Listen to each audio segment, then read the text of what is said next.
Hi, Peter here. I'm so glad that you're getting into these videos on learning how to play pop keyboards. The first two, or the introductory ones, are about the numbering systems. The first one was the degrees of scales. This one is about the chords of each degree of the scale. It's a slightly trickier. It is a slightly trickier concept, so don't worry if you don't get it at first. Of course, when I'm talking about fundamentals, I'm talking about scales. You must get into those scales. They get a bit of a hard rap, but they make all the difference. They make everything much easier.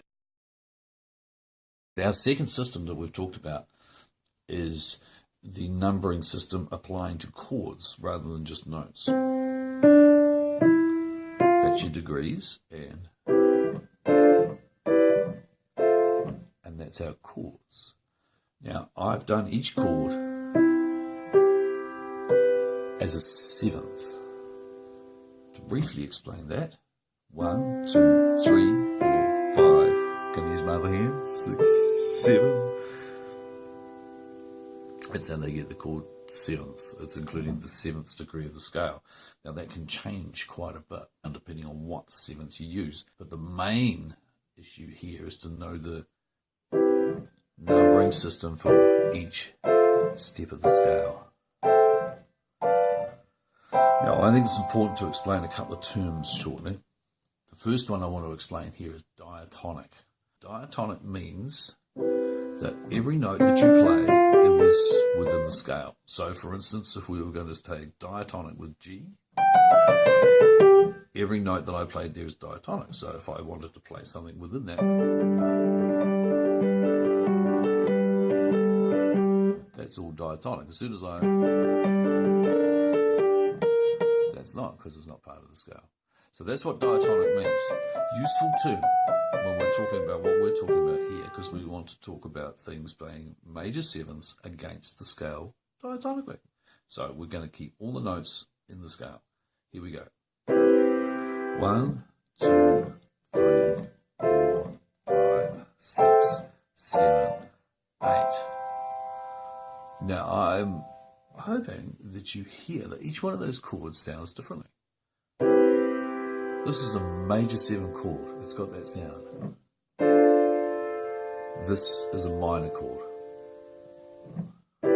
as is this. This is a major 7 chord. This is a dominant chord. We'll talk about him a lot at different times.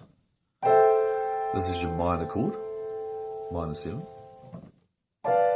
Minor 7 flat 5, a slightly more complicated chord, and we will talk about that at a later stage.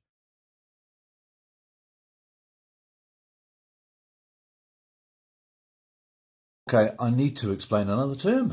Wonderful things, terms. But this is a useful one because it'll help me explain why it sounds the same regardless of where you put that progression. Here was the C major 7, going to the D minor all the way through C major key. If I play it in G major 7, apart from it sounding lower, it sounds the same as far as the qualities of the chords are concerned.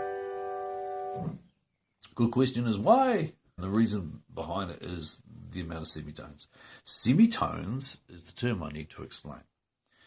A semitone is the closest note to the next one.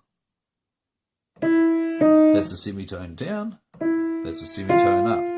When you flatten something, you go a semitone down. When you sharpen something, you go a semitone up. Semitones make up your sounds and your intervals. This is a major third. I just counted the semitones. 1, 2, 3, 4. That makes that sound. Relatively chirpy. Some people call it happy. Well, you know, that's your call. Here we have 3 semitones. This is called a minor third. And you would have heard us change major chords to minor by going and adjusting a semitone. Then we have a nice minor sound. just by moving a semitone. Now, the distance of semitones in these chords make all the difference. Here we have what we just discussed as the major third. Up here, our semitone here makes this a major 7. It's only a semitone away from the C. It's quite a harsh sound, actually. Placed in a chord, it can be quite beautiful, though. So, we have a major third, major 7, makes up a major 7 chord. Now, if we move, the semitones have shifted. The 7 is a whole tone now, because there's a semitone there and a semitone to there, so it's moved. It's a gentler sound. And here we have now the minor third. 1, 2, 3. So we've now got a minor third, minor 7. It's a minor 7 chord. Sweet chord. Little harsh in that sound. This is a minor 7 chord. This is a major 7 chord. You can see for the same reasons. I won't go on too much anymore, just to keep it moving. This, the number 5 chord. And it's always the number 5 chord in every major scale. It has a major third, but it has a flattened 7. It's called the dominant chord, and we'll bang on about that heaps, but it's always the number 5 chord. Then we have a minor 7, half diminished, major 7. Don't need to worry too much about these terms. We're just showing you how we have a numbering system for each chord in a major scale. And every time you come across a number, it's going to have a certain property. Chord 1 is always going to be a major 7 chord. Chord 2 is always going to be a minor 7 chord. Chord 5 is always going to be a dominant chord. And that's why it's useful to have the numbering system. All you need to know for the end of this lesson, though, is that we have a numbering system.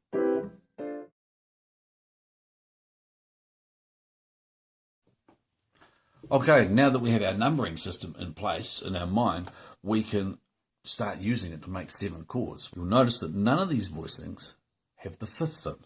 Now the reason behind that is if you do that exercise that we were doing previously,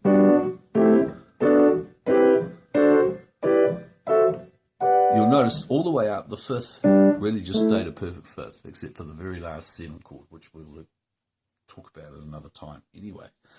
Therefore, it's more a colour note rather than a influential note in this type of harmony. It's not going to change the harmony a lot, and it can be left out to create other interesting intervals. So I've left them out of these ones. It's not always left out, but it's quite useful in these. So what we're going to do is we're going to take our major scale and create some 7 chords against it. So here's C major. Now, if we want to make the minor, so we'll do the, and then we want to make the minor 7, well, there's your 7, there's your minor 7. And we're going to leave the 5 out. So, what we've effectively used is a 1, flat 3, flat 7 voicing. This can also be voiced differently. We can play it this way. 1, flat 3, flat 7. Still a C minor 7 chord. Okay, let's take another example. Let's try the C dominant chord, which is just called C7. There's C. That would be a major 7, because it's just said C7, the 7 is flattened. And we're going to leave the 5 out. There's a nice C7 chord, useful for blues. And there it is there, just a different inversion. Of course, learn them in both hands. Very useful to have something like that. And then you can solo over it in the blues. So, there's C7. Now, if we wanted to make the C major 7 chord, well, everything is diatonic as such, or 1, 3, 7. And that's just 3 examples of formulas used against the major scale to make the chords you want. Here's your C major 7, here's your C minor 7, here's your C dominant 7. Let's just do that in another key. This video will be a little bit tricky at first, but it's worthwhile getting into it, showing you how you create your 7th sounds. And from it you'll learn how to make your 7th sounds. Then there will of course be a taster of the 7th videos. Major, minor, dominant. You might have guessed that this particular video tutorial is on the minor 7. Here's a G chord. 1, 3, 5, flat the 3rd, G minor. Okay? And then we take it out to flat 7. The dominant chord tells you what key you're in at any given time. Let's do an E flat. 1, 2, 3, 4, 5, 6, 7, 8. 1, 2, 3, 4, 5, 6, 7. Flat the 7th. There's your E flat 7. Well, we've got inversions. Here's your root position. Now if you take your E flat, put it on top. There's your first inversion. You can see E flat, G, B flat, D flat. It is definitely an E flat 7 chord. And then we take G, put it on top. E flat 7 down the side. Hi, it's Peter here. Welcome to my video on major 7 chords. So let's do that on a couple of scales. Let's go E flat major. 1, 2, 3, 4, 5, 6, 7, 8. 1, 3, 5, 7. A major 7. 3rd inversion. This way off the 7th. So coming off the root or coming off the 7th is great. Now these are what I call my safety net voicings. They fulfill all sorts of roles within my playing.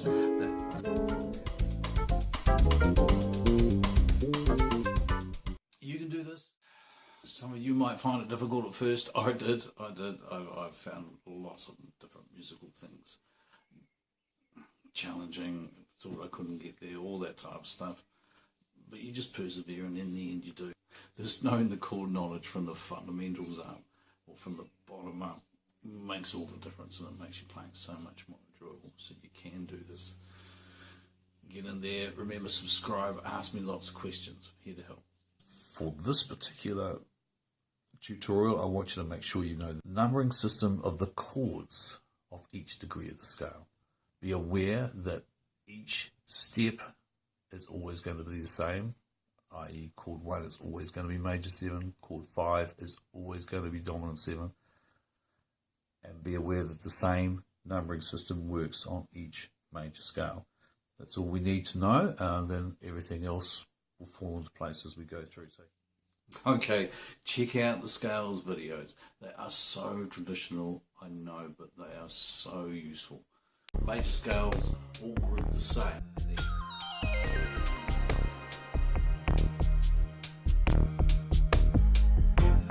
I'm going to take you through the fingering so as you can learn this technique to get around the piano safely or unsafely. If you want to play out, at least you know you're playing out. Go through the 12 major scales, just the fingerings, just 1 octave, and then we go underneath. We put our D, E, F sharp, G, A, B, C sharp, D, and on through. And I'm sure by now you get that the fingering for these scales